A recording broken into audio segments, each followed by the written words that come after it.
toute la scène où il rentre dans la banque, c'est tout des plans très larges. Mais oui. Et il fait n'importe quoi dedans, et c'est fou en termes de jeu. Bah ouais, mais putain, là, on va parler de choses qui me passionnent. Dis-toi bien que si quelque chose devait me manquer, ce serait plus le vin, ce serait l'ivresse. Bonjour Sébastien. Salut. Ça va? Ouais. On pourrait peut-être commencer par te présenter. Je t'appelle déjà Sébastien Lalanne. Ouais, c'est vrai. Voilà. Donc tu es acteur. J'ai fait, oui, je suis comédien et j'ai fait du théâtre, j'ai monté des spectacles de cirque, j'ai fait de la mise en scène, j'ai créé les Vrais Girls. Ah, c'est toi qui as carrément créé les Vrais Girls? Enfin, créé avec eux, quoi. T'es à l'origine du projet, quoi. Voilà, d'accord. Avec eux. Et enfin, je suis pas à l'origine des premières chansons qui ont été faites dans la cuisine, mais ouais. De la notion de spectacle, ouais. D'accord, ok. L'identité visuelle, tout ça, ouais. D'accord. À l'origine, avec eux. Et puis après, qu'est-ce que j'ai fait? J'ai tourné dans Aérocorp, dans des films de cinéma, voilà quoi. D'accord. Tu vois. Sinon, bientôt il y aura Trauma sur 13e rue, c'est une série de flics, et puis réalisée par Fred Grégoire, et puis Balle perdue, réalisée par Guillaume Piret sur Netflix. Ah, Balle perdue, j'ai vu ça, des photos de tournage, ouais. Il y a avec Alban. Alban, Nicolas Duvauchel, Stéphie Selma, Pascal Arbio, Rod Parado, Ramzi. Donc on est là pour parler des acteurs et du métier d'acteur et tout. Ok, bah je me casse. T'aimes bien les acteurs, toi? Ouais. Ouais. T'as vu la réponse, c'était pas franche. Hein. Ouais, plus maintenant, ouais. Plus maintenant? Ah ouais? Pourquoi? Je sais pas, plus jeune, j'aimais pas les acteurs, peut-être, je sais pas, c'est un reflet, je devais pas aimer certains trucs que ça représentait même pour moi. Et maintenant, je rencontre beaucoup de gens formidables, donc ouais, j'aime ça. D'accord, ok. Et donc toi, t'es acteur depuis toujours ou t'as eu un autre métier avant d'être acteur? Non, j'ai toujours fait ça. T'as toujours fait ça, ouais? T'as fait une formation? Ouais, j'ai fait l'ENSAT. Et puis, c'est à Lyon, c'est ça? Alors c'est à Lyon maintenant, mais moi je l'ai fait quand c'était à Paris, c'était la rue Blanche, ça s'appelait la rue Blanche. Ok. Et voilà, mais j'ai toujours aussi fait d'autres choses à côté. D'accord. Souvent quand je pouvais, pour aller m'aérer la tête justement, quand j'aimais pas trop les acteurs. Ouais. Voilà, je travaillais sur des chantiers. D'accord. Alors je gagnais ma vie hein, comme comédien, mais je faisais ça. Ouais. Bah ça te permettait de quitter un peu le truc. Ouais, puis je sais pas, je culpabilisais, voilà. Bon. Tu culpabilisais de faire ce métier?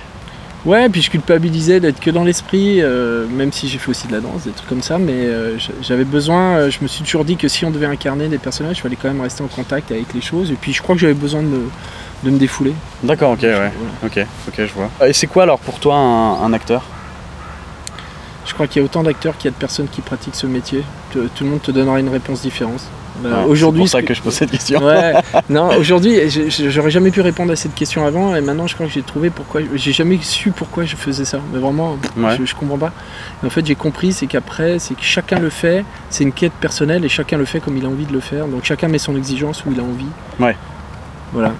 Il n'y a pas de limite. C'est vrai. Il n'y a pas de limite de flemme, et il n'y a pas de limite de travail. Donc ceux qui sont des bourreaux de travail peuvent travailler, ceux qui sont un peu des flemmards et ont du charme, ils peuvent l'exprimer, mais ça produit, dans tous les cas de figure, ça produit quelque chose, quoi. D'accord, ouais. C'est quoi que tu préfères dans le métier? Ce que je préfère, je sais pas. Ouais, je saurais pas quoi répondre. Peut-être qu'après, pour rétrécir un peu la possibilité de réponse, plus théâtre, plus cinéma. Ah, alors c'est pas du tout pareil. C'est-à-dire que le théâtre, c'est vraiment un travail sur le temps. Donc qui produit sur toi en tant qu'individu quelque chose d'assez fort, parce que c'est vraiment la langue, c'est de l'action, la parole c'est de l'action, les mots sont de l'action, alors que dans le cinéma, et puis ça diffuse quand tu travailles du Tchekhov, ce qui m'est arrivé, c'est tous les jours que tu as rendez-vous avec les mêmes mots, les mêmes phrases, donc c'est une sorte de litanie, c'est comme une... Comment on dit ça? C'est comme de la méditation intellectuelle et ça diffuse en toi, ça te transforme, ça te modifie parce que tu passes des semaines et des mois avec un texte. Quand le texte est bon, c'est bien, tu vois. Ouais. Quand il est moins bon, ça produit pas cet effet-là. Alors que le cinéma, c'est un électrochoc. C'est que tu arrives, tu es dans du réel, tu dois te perdre dans un truc, tu es dans le réel déjà, tu es dans des décors réels. Et puis c'est maintenant tout de suite, paf. Et puis quand la chose elle a été faite, elle est imprimée. Alors que le théâtre, il faut y revenir, même si c'est bien, on te dit c'est bien, mais demain il faut refaire. Ouais. Et puis il faut avancer, c'est un cheminement le théâtre. Alors que le cinéma, c'est un shoot, quoi. Oui, c'est vrai que le cinoche, il y a ce côté, une fois que c'est fait et ciao, quoi. Ouais, mais le but c'est d'atteindre ce truc où voilà, t'es là. Ouais. Au théâtre aussi, tu dois être là, évidemment, tu dois être présent maintenant à dire cette chose-là, mais tu as rendez-vous comme une méditation tous les jours, et puis je te dis, ça te transforme. Le cinéma, Je sais pas. Après, j'ai jamais fait un premier rôle pendant 8 mois de tournage dans des endroits pas possibles. Je sais, j'ai pas vécu ça. Mais j'ai quand même fait des choses dont l'aventure m'a carrément plu, quoi. J'en ai fait quand même pas mal. Ouais. Toi, HeroCorp, avec Simon, mais ça c'est l'aventure humaine qui est dingue. Ouais. Le personnage aussi, j'ai adoré le faire. mais l'aventure avec Simon, ouais, c'était un cadeau, quoi. C'était fou. Ouais, c'est les tournages où t'es entre potes et tu te fais kiffer et tout le monde veut pas tant avancer. Que ça. Ah ouais. Non, c'est pas une histoire de potes. C'est pas une histoire de potes. C'est vraiment une histoire, quand je te parlais d'exigence, c'est que tu rencontres quelqu'un comme Simon et ça va loin, quoi. Voilà, je le souhaite à tout le monde. Et il n'y a pas ce côté où, sur ces genres de projets, tout le monde veut aller dans la même direction et veut se battre pour réussir à faire cette belle œuvre. Oui, bien sûr, tu as toujours ça, mais je pense que ça dépend de la personne qui est à la tête du navire. Oui. Que, voilà. Oui, parce qu'il y a des projets où tu as toujours quelques personnes qui sont là finalement pour faire leur cachet. Oui, il y en a toujours, c'est normal, ils ont raison. raison, c'est leur façon. Chacun a raison de vivre comme il a envie de vivre. Mais après, tu as en fonction de l'identité de la personne qui fédère les autres, le groupe aura une identité. Voilà, et l'identité du groupe que Simon a fédéré, c'était génial, quoi. Ouais. Enfin, de mon point de vue. Après, chacun peut avoir un point de vue différent, mais ouais, c'est une histoire incroyable, quoi. Donc oui, là ça te modifie parce que ça a duré 10 ans, tu vois. Ouais. Oui, puis il y avait une énorme fanbase qui a fait que ça a fait renaître la série. Oui, il y a eu une aventure assez incroyable dont on a été nous-mêmes spectateurs. Enfin, on s'est retrouvés dans un truc, ouais, c'est chouette, quoi. Et puis vraiment, en plus, les fans HeroCorp sont vraiment sont des gens tellement classe, quoi. Enfin, ça te rassure tellement sur l'humanité. Ouais. Vraiment. C'est génial. Ouais. Est-ce qu'il y a un moment de jeu, soit personnel que toi t'as vécu, ou alors en tant que spectateur, qui t'a marqué vraiment? Bah, tu sais, cette année, c'est marrant parce que cette année, j'ai eu des gros doutes sur. C'est bien d'en avoir, j'en ai souvent, mais j'ai eu besoin de retourner un peu à l'école. Et je suis allé voir des étudiants, j'ai eu besoin d'aller voir des étudiants travailler, faire leur métier d'acteur et tout. Ouais. Et je trouvais ça tellement incroyable. Et je crois que les plus gros souvenirs sont ceux que j'ai eus à l'école.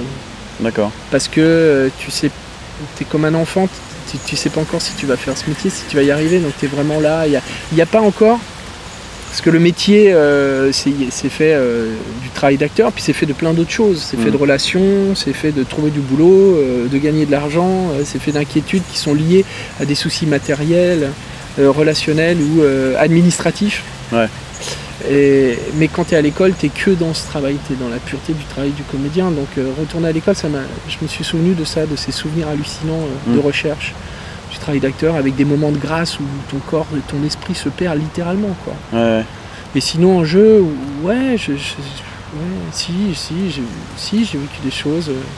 Je fais beaucoup de théâtre contemporain, de textes de Noël Renaud, et encore aujourd'hui, et c'est pour ça que le théâtre c'est vraiment quelque chose qui te transforme, qui infuse.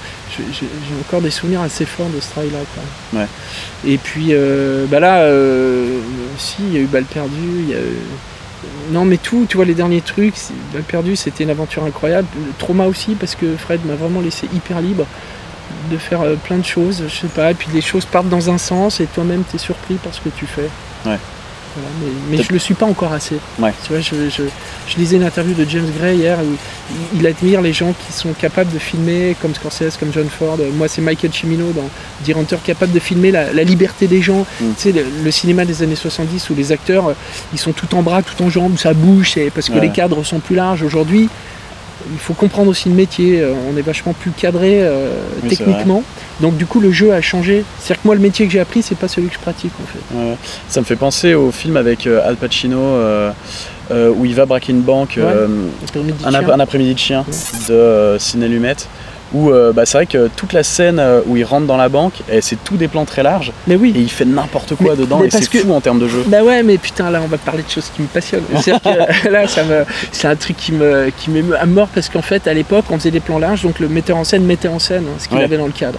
Donc t'arrives là, tu dois pas être en commande et l'acteur, comme au théâtre, quand l'acteur il rentre sur scène, le metteur en scène qui t'a aidé ou engueulé pendant 6 semaines, le jour de la première il a les bras croisés en coulisses, il peut faire ce qu'il veut, il peut pas interrompre. C'est parti, c'est toi qui es dépositaire du chronomètre. C'est-à-dire que si tu prends, tu peux allonger la mise en scène de 5 minutes ou la raccourcir. En général, hélas, ça s'allonge de 5 minutes. Ouais. Là, c'est le metteur en scène qui parle. Mais tu es dépositaire du temps, donc de la nature de l'œuvre. Parce que le temps dans un film, le rythme ou dans une pièce, c'est là où se situe le sens musical. C'est justement ce que Simon Astier pige bien, quoi. C'est une histoire de rythme, tout est affaire de rythme, plus que de psychologie. Et ces gens-là, à l'époque, ils mettaient en scène ça, et l'acteur avait une responsabilité énorme. Quand tu as Dustin Hoffman dans Kramer contre Kramer et qui fait le petit-déj et que ça part en couille, on peut pas dire il a fait une impro. Non, c'est pas qu'il a fait une impro, c'est que tout est fait pour que l'accident ait lieu. C'est-à-dire qu'on cadre pour qu'il y ait des accidents et l'acteur doit gérer l'accident et raconter une histoire avec l'accident, quoi. Ça, c'est sublime, et aujourd'hui, voilà. Et c'est là où les mecs, ils avaient une énorme précision au niveau des actions, et aujourd'hui, ça se perd un peu. Ouais, mais regarde le mariage dans Deer Hunter avec De Niro, il y a 200 personnes, c'est un mariage russe, je suis sûr que les gens sont tous bourrés, quoi. Et c'est dangereux, et la scène, elle est dangereuse, parce que les corps sont en mouvement, ils peuvent se percuter les uns les autres. C'est... Cette chose-là, quand t'es acteur, ça te file des frissons, t'as une responsabilité, quoi. Ouais, ça me fascine. Aujourd'hui, t'es vachement. On va faire un plan large, puis un plan moyen, puis un plan très serré. Quand tu le vois arriver, tu tournes la tête. Voilà, ça on l'a. Donc maintenant, on va faire le moment où tu te grattes la main avant qu'il arrive. Donc après, tout est très découpé. Tout est très découpé. Donc c'est un vrai métier de réalisateur. L'écriture se fait au montage beaucoup. Je pense que c'est plus difficile d'être un mauvais acteur aujourd'hui qu'à l'époque. À l'époque, c'était facile d'être un mauvais acteur parce que c'était parti roule ma poule, quoi. Il fallait que ça. Ouais. Et cette angoisse. Et puis c'était de la péloche. Donc je peux te dire que quand c'est de la péloche. Oui, tu répètes avant et une fois que tu tournes. C'est parti. Dès que ça tourne, faut que ça joue, et dès qu'on coupe, faut que ça coupe, quoi. Ouais. Ça, c'est fascinant. Ouais. Je pense quand même que si ce cinéma-là est fascinant, même quand c'est des scènes à table, de gens qui parlent, cette tension globale de l'industrie, parce que même le mec qui file de l'argent pour qu'il y ait de la pellicule dans la caméra, il est derrière en disant les gars. Je sais pas, ça met les choses à un autre niveau. Je pense que la technique et l'économie induit des choses sur le jeu de l'acteur à l'arrivée, quoi. Ouais. T'es content de la place qu'a l'acteur en France, dans le sens où est-ce que tu trouves que en France dans la société, en France dans le métier? Non, pas trop. Non, parce que je trouve pas ça passionnant, parce que je sais pas pourquoi, c'est parce que en même temps je dis ça et c'est complètement honteux parce que moi les trucs auxquels je participe, j'ai la chance de pouvoir y participer. Ouais, d'être avec des passionnés, quoi. Ouais, et puis d'y vraiment y participer, je peux pas à l'écriture parce que j'écris pas ici pas là, mais je peux travailler sur le scénario avec les gens, partager comment dire, un travail sur le personnage, sur la construction, donc ça passe forcément par le scénario, ça passe forcément par les costumes, par le maquillage, par plein de choses.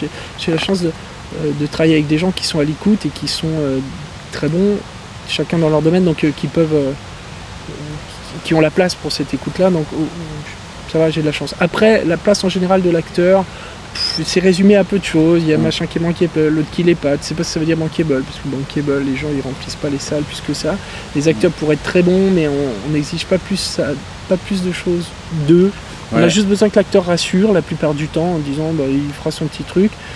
Et après, techniquement, sur le plateau, non, je suis pas toujours satisfait parce que je trouve beaucoup de place à la technique, quoi. Alors que des fois, on dirait putain, mais le but c'est de filmer des gens qui se parlent ou qui vivent des émotions et on te dit là on n'a plus le temps, t'entends tout le temps, on fait 2 prises parce qu'on n'a pas le temps et tu dis mais où passent les minutes dans la journée, quoi. Alors elles passent pas dans la technique non plus parce que les mecs ils travaillent très vite parce que comme il n'y a pas d'argent, il faut travailler très vite, il faut faire beaucoup de minutes utiles par jour, donc tout le monde travaille très vite, mais au final on refait les prises parce que le point est pas bon, parce que s'il est pas là, et t'as envie de dire mais ça c'est les trucs, c'est du temps qu'on perd sur le travail de l'acteur, et je trouve quand même, et c'est pas que je prêche pour ma paroisse, mais on devrait laisser plus de temps, à l'acteur chercher. En fait, aujourd'hui on n'a pas le temps de chercher quand t'es comédien, t'as pas le temps. C'est ça. Tu dois arriver, le faire avant chez toi et arriver avec ça. Ouais, mais sauf que t'as pas le décor, t'as pas l'accessoire. Bah oui, c'est ça. C'est pour ça aussi, tu vois, c'est pour ça que quand tu es sur un plateau, l'accessoiriste par exemple, c'est vraiment un partenaire hyper important. Là, je bossais avec le dernier avec qui je bossais sur Balle perdue. Il était génial parce qu'il comprend ça. Il sait que quand tu as un objet dans la main, ça modifie tout, donc il te le donne le plus vite possible et il le comprend que c'est hyper important pour toi. On n'a plus le temps de travailler avec du temps comme on pouvait faire avant, même de répéter, quoi. Ou d'être dans les lieux. C'est dommage, parce que je suis sûr que ça produirait des choses merveilleuses, magiques. La magie, elle arrive aussi, elle met du temps à arriver. C'est ce que le théâtre fait. En fait, il y a certains films où ça, c'est flagrant, la place qu'ils ont laissée à l'acteur, où les mecs se sont dit, ok, c'est cette personne-là qu'on voit, c'est le poste le plus important, parce que c'est ça qui va ressortir à la fin, et tu sens qu'ils ont laissé la place à l'acteur. Mais comment faire quand on a une économie comme aujourd'hui où tout coûte cher et où tout le monde est pressurisé à tous les postes? Comment faire pour dire les gars, on va laisser l'acteur? Après, c'est des choix techniques, peut-être de dire on va laisser un peu la technique de côté pour filmer. Moi, je suis désolé. Qu'est-ce qui fait qu'à l'époque, dans Kramer contre Kramer, les films de Michael Cimino, de tout ce que tu veux, Cassavetes, tout ça, il s'occupait de la technique, bien sûr, il faisait des lumières, mais je pense quand même que l'acteur était devant parce que l'histoire était devant. Et ce qu'ils arrivaient à raconter dans les films à l'époque était dangereux, parce que il traquait des choses un peu plus troubles, donc un peu plus dangereux. Et dans les scénarios, à l'époque, par exemple, quand tu voyais un film avec Al Pacino, tu ne savais pas s'il allait mourir ou vivre à la fin. Tu ne sais pas s'il était gentil ou méchant. Il y avait plein de zones de gris. Aujourd'hui, il va pas mourir, quoi. Tu vois le mec qui arrive à l'écran, tu fais bon, d'accord. Ah, c'est elle, c'est bon. D'accord. On nous fait croire qu'elle est figurante, mais elle est serveuse dans un bar. Mais bon, ils vont s'embrasser dans 3 séquences, et puis après, il va pas mourir, quoi. Il va sauver le monde.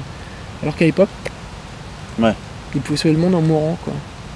Aujourd'hui, ça n'existe pas. Et cette zone-là, de trouble qu'il y avait dans le scénario, elle était aussi liée au fait qu'on traquait l'humain, donc l'humain chez l'acteur. Donc la place de l'acteur, je déplore un peu quand même. Mais j'ai pas connu cette époque-là. Hein. Je parle d'un truc que je connais pas, en fait. Nous, c'est vrai je le vois comme spectateur. On me l'a beaucoup dit en formation d'acteur que aujourd'hui, il y avait plus de place. Enfin, personne aimait assez les acteurs. Qu'on était sur un espèce de truc où justement on laisse la place à la technique, où on a des auteurs qui écrivent des trucs comme ça, qui Et puis au fond, il y a même une part de mépris. C'est pour ça que moi j'aimais pas les acteurs avant, et que maintenant je les aime bien. J'aime les acteurs depuis que j'ai fait du cirque, en fait.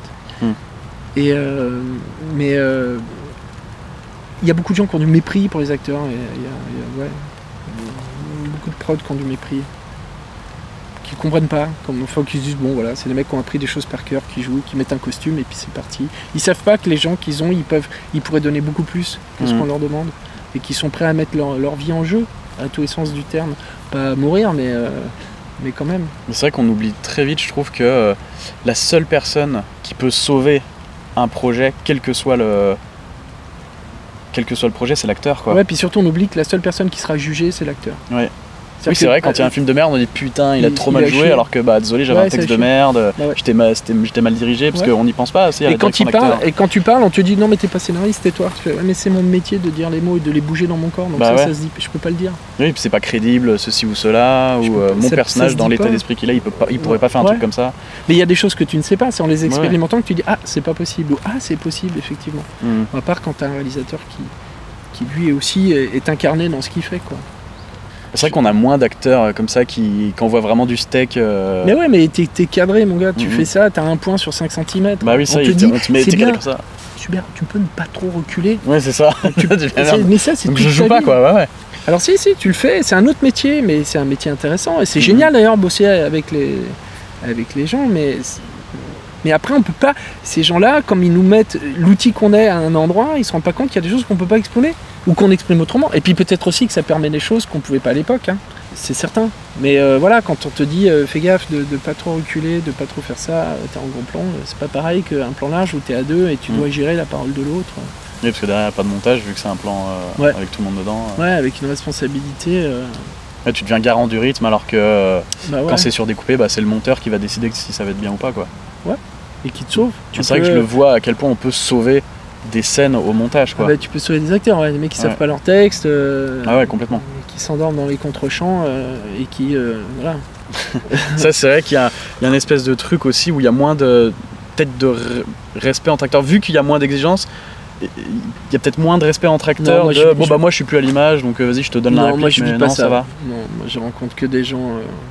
Franchement, c'est pour ça que je te dis que j'aime de plus en plus ça, c'est que j'aime ce métier de plus en plus, c'est que je rencontre des gens, que j'adore, quoi. Ouais. Je sais pas, ces gens-là, je rencontre vraiment des gens de ouf. Tu vois, Alban, je bosse avec Alban, avec Simon. C'est des gens déjà qui sont passionnés et qui veulent avant tout raconter une histoire plus que Il n'y a pas de déception là-dessus. Après, cet été, tu vois, j'ai vu Ramsey jouer. j'ai découvert Nicolas Duvauchel. Ouais. J'ai dit délire, c'est du délire. C'est, je sais pas, c'est électrisant quoi. Ouais. Ah ouais, j'aimerais faire ça tous les jours. Vraiment. Non, il y a un profond respect, les gens ils sont là et ils sont pas là par hasard, hein, Ouais. ces gens-là. Et tu trouves pas qu'il y a des gens qui sont là qui devraient pas forcément y être? Non, ça je crois pas. Non. Non.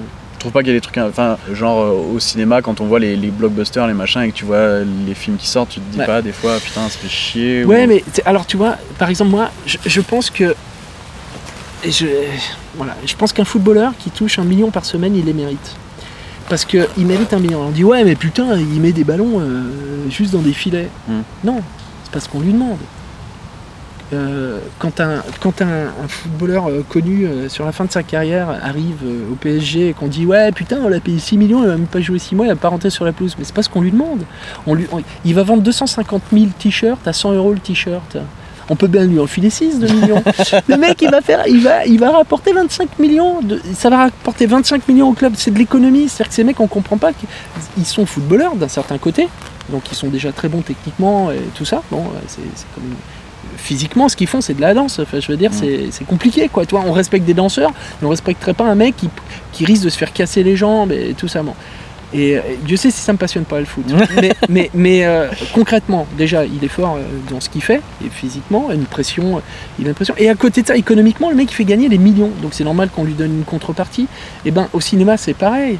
Après on dit lui c'est un mauvais acteur. Non mais pourquoi il est là? S'il est là c'est qu'il a une raison. Toi tu la vois pas en tant que spectateur, mais il y a une logique à côté de ça, une logique économique, une logique médiatique sans doute, ou de communication qui fait que le mec est bon client à la télé, il fait rire tout le monde et on est content de le voir. Après les mauvais acteurs, bon puis ça il y a des gens qui l'aiment de toute façon. Oui c'est vrai que si ça fait des entrées... Moi je pense que si le mec est là c'est qu'il a des raisons. Tu vois. Après on connaît tous, on a vu des acteurs incroyables quand on était à l'école et puis qui travaillent pas. C'est qu'il y a un moment le métier d'acteur, c'est pas qu'être acteur.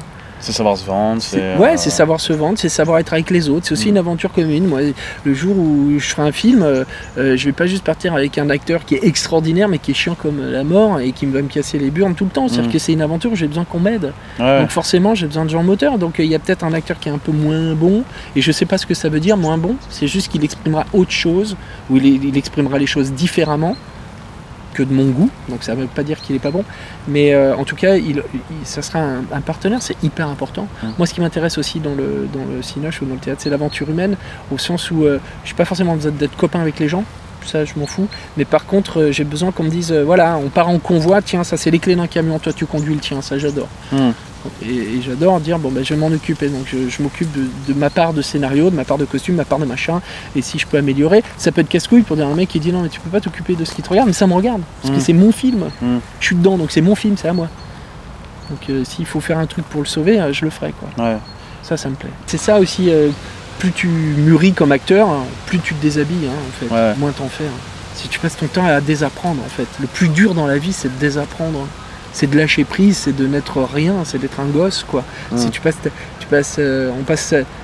ton enfance à être éduqué, à apprendre des choses, à être civilisé, et puis après tu essaies de passer toute ta vie à désapprendre ça quoi, pour te libérer comme acteur, tu vois.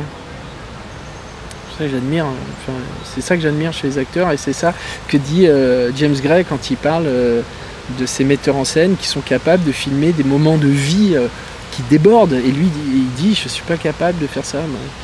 Et moi je pense que c'est ma quête.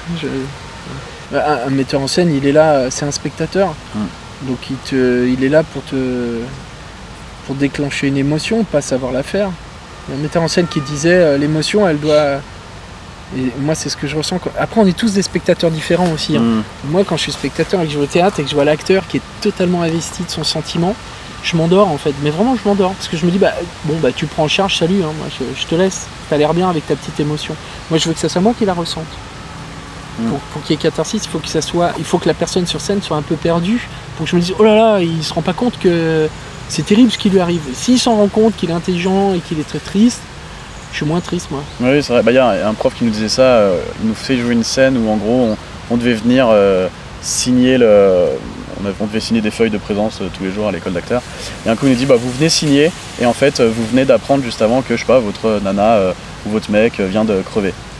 Mais vous devez venir signer ce papier. Il y en a plein qui se sont mis à pleurer, à être très démonstratifs et tout. Et il a dit une phrase que j'ai trouvé vraiment intéressante. Il a dit mais en fait, c'est pas à vous de pleurer, c'est à moi. Là, c'est ça. Donc un metteur en scène, il n'a pas besoin de savoir pleurer, il faut qu'il pleure lui comme metteur en scène. Donc si tu fais un truc... mais ça dépend ce que tu veux. Après, tu peux dire au mec, bon, bah là, je voudrais que tu pleures, que tu t'effondres parce que t'es à l'enterrement et il faut que tu t'effondres, donc bon, bah, c'est à toi de t'effondrer. Mais sinon, c'est à lui de s'effondrer s'il a envie d'être triste, quoi. Et ça, c'est pas forcément quand l'acteur le prend en charge, quoi. Et on commet parfois l'erreur. Ça m'arrive évidemment, quoi. C'est toujours un peu con. Je sais pas. Bah t'as tourné donc dans David et Madame en scène, d'Alexandre Astier. Ouais. Lui, pour le coup, il est extrêmement précis dans la direction d'acteur. Ouais, mais je me suis senti hyper libre. T'étais hyper libre, ouais. Ouais, moi je me suis senti très libre. Mais après, c'est une histoire de langage, quoi. C'est une histoire de langue. Si tu comprends la langue, tu vois, c'est comme Simon quand il écrit. La partition, elle est tellement bien écrite que tu comprends où il veut aller. Je veux dire, une fois qu'il voit que toi tu as compris où il veut aller, il te laisse aller. Après, tu peux amplifier les choses, aller très loin. Et Dieu sait si avec Doug je suis allé loin, mais et qu'il a laissé faire, tu vois. Mais non, je me suis pas senti enfermé par Alexandre. Non, j'ai vraiment pas ce souvenir-là. Non, en vrai, je sais qu'il enferme pas les gens parce que pour le coup, il aime vraiment les acteurs. Ah ouais. Mais c'est vrai qu'il est d'une précision immense. Enfin, quand il écrit, il sait le résultat qu'il veut et du coup, c'est mais comme c'est clair, tu vois, comme c'est hyper clair, ouais. Bah, c'est clair et que c'est une langue que je comprends. Je vais pas dire que c'est ma langue, mais c'est une langue que je comprends, qui me fait jubiler, qui me fait du bien. T'es au bon endroit, quoi. C'est ça, t'es à la maison. Ouais, la différence entre un texte qui est bien écrit et un texte qui est mal écrit, quoi. Tu batailles pas. Ou qui est mal écrit ou que tu comprends pas. Tu dis, voilà, ça c'est dur. Ça, par contre, quand c'est mal écrit et que c'est pas que c'est mal écrit, mais que les émotions, il y a plein de dialoguistes. Tu dis, mais lisez votre texte à voix haute. Lisez votre texte à voix haute. Ne serait-ce que ça, et tu vas voir que il y a des répétitions qui sont aberrantes, quoi. Alors que ces gens-là sont des musiciens. Les autres sont des musiciens et c'est pas un hasard. Ils ont la note, ils savent que la langue c'est de la note, c'est du rythme. Quand on parle, on parle dans un rythme.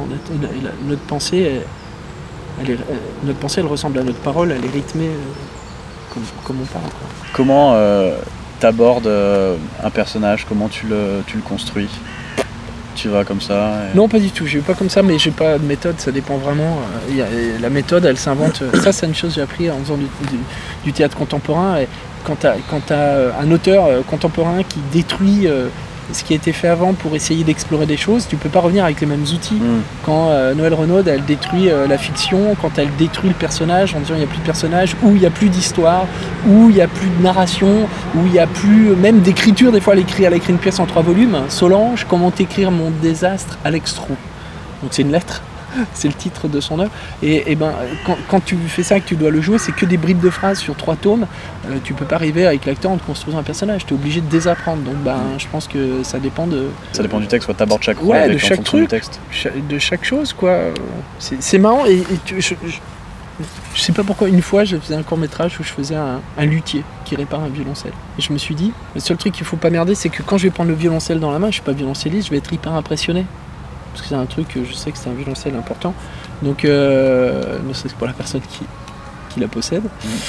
Et je me dis, il faut pas que quand je le prenne dans les mains, j'ai l'impression d'être un petit rigolo, un petit pimpin qui prend un violoncelle qui coûte la peau du cul et qui fait, oh putain, j'ai un objet de ouf. Et en fait, un luthier, c'est un médecin. C'est un mec qui te dit, enlève ton t-shirt, qui te palpe, qui te touche. Donc je suis allé chez un luthier pour soulever des trucs, pour les porter, pour les machins. Et le mec m'a fait bosser, donc j'ai travaillé à péter des violons. Donc tu me dis, tu mets ça, et puis ça doit craquer, tu mets le couteau, pas, mais il faut pas le faire devant le client parce que le mec il s'évanouit.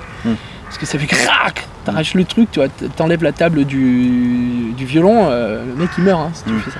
Mais il faut le faire, donc c'est avec un point de colle, c'est un point d'alcool pour dissoudre, en faisant gaffe au vernis, tout ça. Donc je l'ai fait, tu manipules, mais c'est des gestes, évidemment, pas qu'ils tombent par terre, mais... Et en même temps, je me suis dit, pour pas que ça soit que un film où le personnage il est que dans l'esprit, et ben bizarrement, donc j'ai besoin de travailler ça et de faire des pompes. Alors que le mec est luthier, juste pour être dans le corps. Parce que je me dis, moi il faut que je sois dans le corps, je suis un anatomiste, je suis dans l'anatomie de l'instrument, je suis pas dans sa poésie.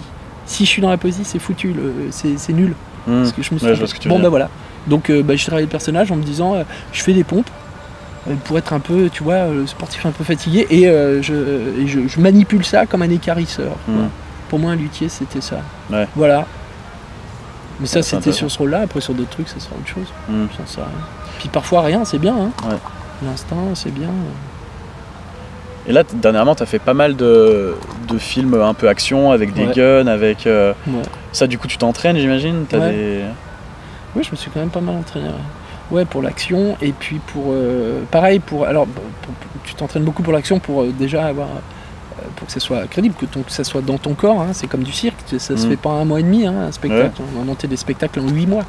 Pour que ça soit inscrit dans ton corps. Et puis aussi parce que pour que les aléas du tournage, tu puisses les envisager rapidement. Quand ce que tu avais prévu à droite doit se faire à gauche, tu vois, pas question de se faire péter le nez. Même si tu te fais péter des trucs. Ouais. Ça parle de... Tu me fais péter des trucs. Tu t'es fait casser des trucs en tournage? Ouais. Ah merde. Sur quoi? C'est pas grave. Mais là, dernièrement, ça me fait rire. Mais ça n'a pas foutu le tournage en l'air? Ah non, pas du tout. Je me suis fait péter une côte, mais c'est pas grave. D'accord, ouais. Mais c'est rigolo. Ouais, ça c'est un truc... c'est pas grave du tout. Hein. J'adorerais faire des trucs un peu avec... action, avec des flingues, des trucs... Bah les flingues, quand t'es avec des flingues, tu rentres dans une logique qui n'est pas la nôtre. Déjà, c'est pas ta culture. La première fois que tu touches un flingue, vrai flingue, c'est dégueulasse. Hein. C'est un truc qui est lourd, qui fait quasiment 1 kg de métal. C'est froid, c'est effrayant. Si tu le fais là, c'est pas bon. Là, ça va. Là, non. Là, oui, là, non. Il y a une espèce, déjà, on te donne l'objet, on te dit, fais gaffe. Ah ouais, il y a des gestes. Donc, si tu veux, il faut que tu apprennes tous les gestes qui vont avec. Avant d'avoir l'outil, c'est un outil, et on te dit c'est un outil, ça se manipule comme une chignole, alors tu fais, bon, t'as toujours peur que ça parte et tout. Et puis après, il y a toute la logique qui va avec, parce que quand le flingue on te le donne, c'est un mec qui te le donne, donc c'est un mec qui lui a le flingue, qui lui a toute une histoire avec les flingues, donc si tu veux, c'est pas juste un objet qui débarque chez toi, c'est que d'un seul coup, t'as tout un univers qui débarque chez toi, avec des gens qui travaillent dans cet univers-là. Quand on a fait le film, l'intervention sur le GIGN, y a tout l'univers qui va avec. C'est pas juste apprendre à tirer comme un tireur d'élite. C'est les tireurs d'élite eux-mêmes que tu rencontres, tu vois. Quand tu rencontres un outil, si demain tu fais un film, j'aimerais bien faire un film sur un truc de paysan, si tu rencontres le tracteur, tu vas forcément rencontrer le mec qui sait le conduire et qui te dit tiens regarde je monte, puis à un moment tu regardes le tracteur, puis tu vas forcément regarder le paysan et dire mais c'est quoi ta vie avec ce tracteur? Comment tu l'as acheté? Comment tu t'es retrouvé à savoir-faire? À savoir-faire, qu'est-ce que tu fais tous les jours avec ça? Donc là c'est pas un tracteur, c'est un fusil d'assaut ou c'est un pistolet, donc tu rencontres des gens qui n'ont pas la même vie que toi. Quoi. Bah ouais, ça, parce que tu connais les armes, c'est quand même, c'est quand même pas commun. Tu les manipules bien, tu les manipules très bien. C'est vraiment, on mettrait des vraies balles, tu pourrais vraiment tous nous tuer facilement là. Bah ouais, c'est le cas. C'est le cas. Et mais après, nous, on reste des guignols, hein. On tire à blanc, on tire pas blanc. Bah oui. Mais je veux dire, mais même, on tire pas balle réelle, même tirer à sur blanc. Le tournage. Ouais. Ah oui, parce que tu t'es entraîné en. Ouais, j'ai déjà fait. Ouais. Dans des commandies, des balles trappes, en stand de tir. Non, dans la rue. Dans la rue. Ouais, dans la rue. Mais parce qu'il y a un truc qui doit être effrayant quand même la première fois où tu te dis ok on va tirer, c'est parce qu'il y a quand même mine de rien, il y a comme une puissance, un recul, tu sens le coup partir, même avec des balles à blanc. Puis en plus les balles à blanc elles font des grosses flammes. Non, la balle à blanc t'as pas beaucoup de recul. Non, le danger vous il est devant. Oui, non, c'est particulier. Faut pas se chier. Ouais. En fait, c'est le truc qui fait on va trop s'amuser, mais c'est là où il y a le moins d'amusement, dans le sens où il y a beaucoup de sécurité à mettre en place. Beaucoup de sécurité, c'est hyper dangereux. Il y a des accidents quand même. Mais même, je te parle que de balles à blanc, hein. Moi je te parle pas de balles réelles, parce que balles réelles c'est encore autre chose. Hein. Là, il n'y a pas de. Il n'y a pas de deuxième chance. Hein. C'est pas comme quand tu fais de la boxe et que c'est tous arrivé de mettre une pêche à quelqu'un et de s'en prendre une et tu fais ah pardon, t'es pas forcément payé. Là, le ah pardon. Là, il n'y a pas de pardon quoi. Ouais. La balle réelle, il n'y a pas de balle pardon. Pardon. Une balle perdue. Tu vois, au GIGN, ils s'entraînent pas à balle à blanc, jamais. Ils sont tous à balle réelle. Ah ouais? Non, jamais. Donc.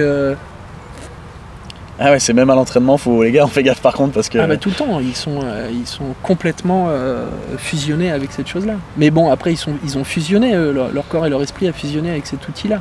Ce qui veut dire qu'ils sont très sereins et très. C'est fascinant, hein, je te cache pas, c'est vraiment des gens. On en avait parlé sur Reboot saison 2 déjà, des armes. Puis depuis j'en ai refait, j'ai revu des gens, j'ai refait depuis Reboot saison 2, j'ai fait d'autres choses. Ouais. Parce que tu avais l'air déjà de beaucoup aimer, t'es pas mal passionné par cet univers-là. Bah je suis passionné par les gens de cet univers-là, c'est obligé. Mais c'est obligé, c'est fascinant, c'est fascinant. Les gens ils jouent, ils ont mis leur vie à un niveau, à un endroit un peu particulier quand même. Bah ouais. Ils risquent leur vie. Pour des valeurs, pour des raisons. Nous, on fait semblant, quoi. J'avais beaucoup aimé l'intervention. Apparemment, il n'a pas été très bien reçu. Enfin, je sais pas trop, en fait. Ça n'a pas fait beaucoup d'entrées. Non, ouais, c'était un bide, ouais. Je sais pas, écoute, je sais pas. Moi, ça a été une aventure personnelle telle que j'ai pas de. Je sais pas, le film, je sais pas quoi dire du film. Moi, l'aventure, la rencontre avec Fred et ce qu'on a pu faire en tant que comédien là-dessus, l'aventure, elle était dingue, quoi. D'être dans le désert, quand même. Bah ouais. Vous avez tourné au Maroc ? Au Maroc, en juillet-août, hein, ça va. Ouais. Il y a des jours où il faisait 53 degrés. Putain. Mais ouais, je sais pas. À l'ombre, hein. Ouais, à l'ombre, bien sûr. Évidemment. On tournait au soleil. Oui, parce qu'on le voit, vous êtes en plein cagnard. Bah ouais. Mais tu t'habitues, hein. Ça, j'adore. Hein. Moi, j'adore le cinéma pour ça. Tu vois, quand je te disais le théâtre, c'est pour ça aussi, les acteurs de théâtre me faisaient chier parce que je trouve qu'à la fois, ils distillent des choses dans leur corps et leur esprit, des choses qui sont magnifiques de la nature humaine, mais au cinéma, tu rentres dans des univers, quoi. Quand si demain tu dois faire un paysan, il y aura les odeurs de la ferme, il y aura le truc, il y aura les vaches, t'es dans le réel. Et là, quand tu fais un truc sur le GIGN et que t'es dans le désert et que ça dure 6 semaines et que pendant 6 semaines t'es couché dans le sable à midi, même s'il y avait des coupures, mais que tu reprends à 3 heures et que le sable, mon gars, tu mets pas la main dedans, quoi. Ouais, parce qu'il est brûlant. Ah, il est plus que brûlant, hein. Tu sais qu'un fusil au soleil, tu te protèges du soleil entre chaque prise, sinon tu remets pas la main dessus, quoi. Ouais, parce que c'est du métal, donc en plus ça chauffe direct. Ah ouais, puis tu te fais des clopes, quoi. Ouais. Mais c'est ça que j'aime bien. Ouais. C'est que donc ton corps, il est en prise, ton corps et ton esprit, bien évidemment ton esprit, mais ton corps aussi, tu te brûles, tu te pètes une côte, tu te fais des cicatrices. Ouais. C'est pas que j'aime les cicatrices, mais ce que je veux dire, c'est que tu vis des aventures pleines, quoi. C'est vrai que ça, on n'y pense pas trop quand on regarde un film. Il faudrait des fois se poser un peu, se dire qu'est-ce qu'ils ont vécu les mecs sur ce tournage. Parce que là c'est vrai que vous étiez couchés dans le sable pendant des heures et des heures et des heures pour tourner ce truc. Et c'est rien, imagine Apocalypse Now, ce que ouais, non mais voilà, vécu, hein. C'est ça. Ce qu'ils ont vécu les types, quoi. Mais ça, moi c'est mon rêve de gosse, c'est ça. Si j'en ai un, c'est ça. Moi je veux faire des films, je voudrais There Will Be Blood, où l'autre il prend sa pioche et pendant 3 mois il va dans une forêt pour faire des trous, pour avoir des cales à la main, pour vivre avec sa pioche, Daniel Day-Lewis. Et moi je voudrais qu'on me dise, bon bah voilà, on va faire un film sur la marine marchande, on va faire un film sur un militaire, on va faire un truc. Et j'aimerais qu'on ait les moyens de partir, comme quand ils ont fait le Grand Bleu, les mecs, c'est 1 an d'entraînement. Ils ont fait et quand tu vois Apocalypse Now, quand tu vois le Grand Bleu, je suis désolé, qu'on aime ou qu'on n'aime pas ces films, bon, Apocalypse Now, c'est dur de pas l'aimer, mais toi le Grand Bleu, tu peux dire ouais, c'est un film qui est raté. Oui, d'accord, mais par contre quand les acteurs arrivent à l'image, ils ont dans l'œil, ils ont dans le corps un truc qui te sèche, parce que tu dis qu'est-ce qu'il joue, il joue bien. C'est pas qu'il joue. C'est que mon gars, ça fait 1 an qu'il est dans la flotte, le gars. Ça fait 1 an qu'il pousse de la fonte. C'est qu'il est ailleurs. Il est plus en train de faire du cinéma. Le mec, il est parti ailleurs. Et ces films-là, où tu vois Martin Sheen dans Apocalypse Now, ils sont ailleurs. Ils ont déjoncté, ça y est, ils sont partis ailleurs. Quand Jean-Marc Barr, il plonge sous la glace, il plonge sous la glace. Donc quand tu vois ses yeux et qu'il avance comme ça, c'est parce qu'il va le faire. Le mec, il avance pour aller le faire. Il plongeait les mecs à 35 mètres de profondeur de nuit. Vas-y. Putain, ouais, fais-le. C'est clair. Ouais, les mecs ils se sont noyés, les moments on les a ramenés pour les réanimer et tout, et puis ils retournaient, quoi. C'est qu'en bas il n'y a personne pour. Si entre 0 et 35 tu te noies, hein, y a pas. C'est beaucoup, hein, 35 mètres. Déjà plongé à 10 mètres, ça fait mal. C'est ça, ouais. Bon, les mecs ils faisaient ça, donc ça se voit à l'image. Ouais. Et ça le métier d'acteur pour ça est génial, c'est que tu peux avoir des aventures folles, mais tu peux le faire avec tout. Même en étant un prof de géographie, tu vois, tu rentres, tu vas. C'est des électrochocs, ça. Moi c'est ça que je veux bien être électrocuté par la vie, quoi, ça me plaît. C'est vrai que c'est ça qui est beau dans ce métier, c'est de pouvoir faire des tas de choses qu'on aurait. Enfin des tas de choses qui normalement ne rentrent pas en une seule vie, quoi. Bah ouais. Et quand t'as Shakespeare qui a écrit un truc, lui il a réfléchi à son sujet, donc tu rentres dans. Il l'a écrit, il l'a digéré pour toi, si tu veux, t'as plus qu'à l'ingérer, quoi. Ça c'est dément. Bon, en tout cas, merci Sébastien. Je suis très heureux d'avoir pu t'avoir dans cette émission. Merci. Et puis bonne continuation pour la suite. On peut te suivre où à part dans la rue? Je la vole à Benoît Blanc, c'est lui qui m'a dit ça lors de la première émission. Sur Instagram. Sur Instagram, ouais. Sébastien Lalanne, sur Facebook, mais je suis pas très actif. T'es pas très actif? Non, en ce moment, ce que j'aime sur Instagram, c'est faire des stories un peu cons qui me font marrer. Ouais. Et ça me fait un petit frisson en disant oh je sais pas si c'est drôle. Tu vois, oh putain, je sais pas si c'est marrant. Est-ce qu'ils vont se marrer et après tu reçois les messages des gens qui font oh trop drôle et tu fais ah, yes. Ouais ou pas, qui envoient pas de message mais ouais je sais pas. Donc j'adore voir les gens se marrer et j'adore voir les gens rire. Ouais. J'adore voir les gens rire. C'est un truc, je sais pas, ça me. Bah on fait partie de l'industrie du divertissement, donc à partir de là on a envie de rendre les gens heureux quoi. Ouais. C'est un peu ça aussi ce métier. Puis quelqu'un qui rit, je sais pas, il y a je sais pas. Il y a une surprise, toi, j'adore la surprise de la personne. Ça, c'est un truc qui me fait jubiler. Je sais pas pourquoi. Eh ben, allez suivre Sébastien sur Instagram. Ouais, mais parfois il se passe rien, il faut être patient. Hein. Parfois il se passe rien, parfois il se passe quelque chose. Ouais, en tout cas, vous pourrez peut-être rire et lui faire plaisir. Et vous faire chier. Donc prochainement, tu vas être dans Trauma qui va passer sur 13e rue, je ne sais pas quand. D'accord. Je ne sais pas quand, en octobre je crois, 2019. Et puis à partir de 2020, je ne sais pas quand, Balle perdue. Balle perdue, qui est en post-prod actuellement. Et... Ok. Eh ben, super classe. Eh ben, merci beaucoup à toi et puis bonne continuation. Et puis, bravo à vous d'être resté. Mais on sait que vous n'êtes pas resté. Ouais. On verra. Les vrais, mettez que vous êtes encore là. Ouais, peut-être. Bon merci en tout cas et puis vous à une prochaine fois avec un nouvel acteur ou une nouvelle actrice et puis à bientôt. Et puis abonnez-vous, faites tout ce qu'il faut et puis voilà. Et prenez les bisous de Seb. Je vais me faire un bisou dans le micro. Voilà. On dit au revoir aux feuilles. Ouais, au revoir aux feuilles. Ouah, elle pique tellement quoi. On sera comme ça tout à l'heure. Ah c'est ça, avec des grosses lèvres. Bon merci. Bravo. À bientôt.